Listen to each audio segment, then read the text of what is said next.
Good morning. It is March 17th. God calling, the two joys and God inside. New beauties. Let's get into it. The two joys. My children, I come.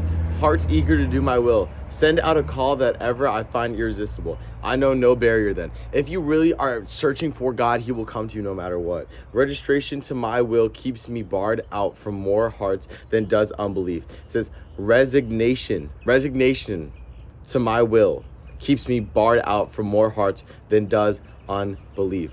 So taking yourself out of God's will, right? Taking yourself out of the equation, saying, I don't need you, God, no more. It's blocks God off more than unbelieving. Like just not believing God, just like being atheist, just being like, I don't really think there's a God.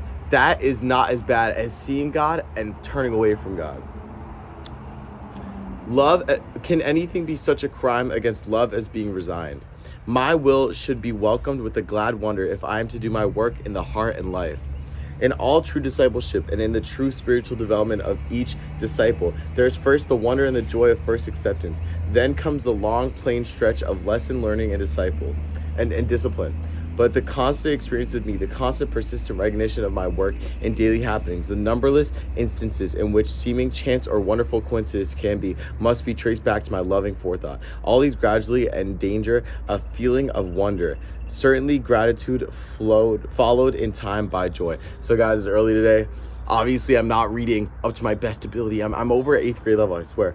But what it's saying right here, right? What God is making abundantly clear is that he is involved in your life. So that first part is talking about how you can turn away from God and how that's like really, it doesn't even stop him. But like that first line, hearts eager to do my will, send out a call that I can find irresistible. I know no barrier then. So God, there's going to be barriers in your life that you can put up, that the devil can put up, but God is always going to be fighting through those barriers. And what he's saying, he's going through how he can come to you, how you can turn away from him, and ultimately, but how he's always going to be in your life, right? And so many people always want proof that God exists. That's you telling God to do things on your terms, right? To be on your terms. If you had someone that you liked, right, and you said, I will love you, I will accept you if you do this for me. That's not true love. And so that's what God's saying here. He has countless examples of him loving you all the time, but we just don't even see it. But the constant experience of me, the constant persistent recognition of my work and daily happenings, the numberless instances in which seeming chance or wonderful coincidence must be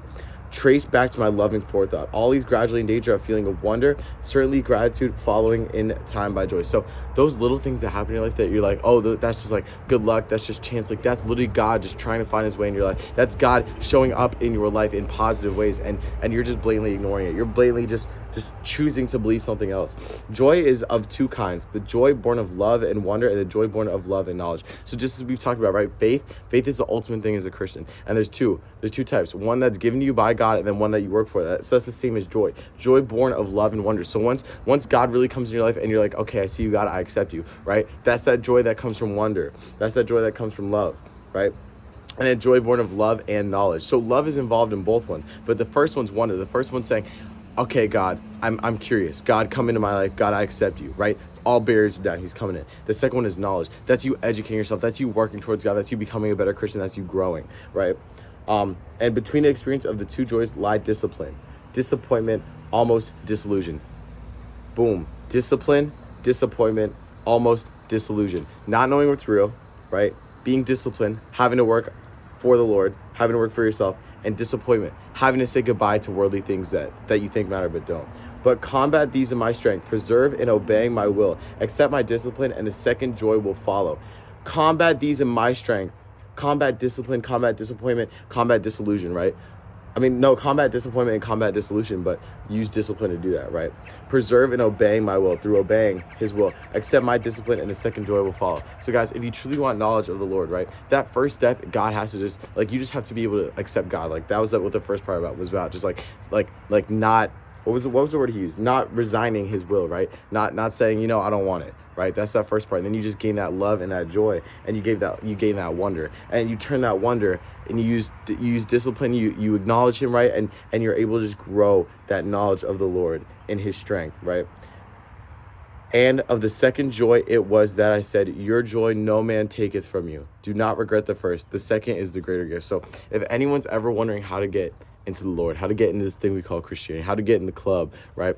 You're already been accepted, right? It just takes that moment of wonder, that moment of what if, that moment of who is he, right? And then we move to that second phase, the knowledge phase. And then that's where the true growth starts. God even said, new beauties. Life has so many lessons to teach you. You may not be able to travel through your material world, but for your spirit, there are vast and beautiful realms in which you can ever traveling and exploring. And with ever increasing capacity for enjoyment, discovering new beauties of spiritual truth. So I feel like this relates to heavily to what we were just talking about, right? It's like we can be standing in one place. I can live in this house my entire life, but my soul, my relationship with God can go up leaps and bounds. It could go down. I can start worshiping some weirdo, some, the cults of the spaghetti monsters, and to completely just like disobey God and turn away from him. I can grow in my relationship with the Lord. I can help. I can like develop my love for him. I could develop who I am. Like just because we're stagnant in the world doesn't mean that we're stagnant in God's love, and that doesn't mean our soul is stagnant. And once we fix our soul, once we get our mind right, once we get our emotions right, once we get ourselves right with the Lord, everything else will follow. Your whole life will follow. It all stems from that. So just remember, guys, that like your work can start today, right? Your growth can start today. Your love, your relationship with God can grow today. So just remember that, guys. If you guys have a strong relationship with the Lord, just know that you're doing great things, right? Continue seeking that knowledge. Continue seeking out the Lord, using his strength and being disciplined. If you guys don't have the best relationship with the Lord and you're still curious, just remember that you have to begin to be curious, right? You have to like, if you're already on that path of like saying, what if, I wonder, God, please teach me, then you're on the right path. Just keep going. And the next one is knowledge. Now start educating yourself. And if you guys just have no clue, like, why? Like who cares about God? Like, I don't really care about him. Just take that moment and just really try to look in your day-to-day lives where God is lacking, or where you think God is lacking, where your life can be going bad, going wrong, right? And then see if God is there. See what you pray to, see who you search for, see what your thought process is in those moments. And I promise you, if you just replace those with God, if you start to really get curious about the Lord, then everything will fix, everything will help. You guys can start this work today. You can start it right where you are. You start at the moment you put this phone down, but just start it. That's all that matters. I love you guys. That is, what was that, April 17th? And with that, I will say, man,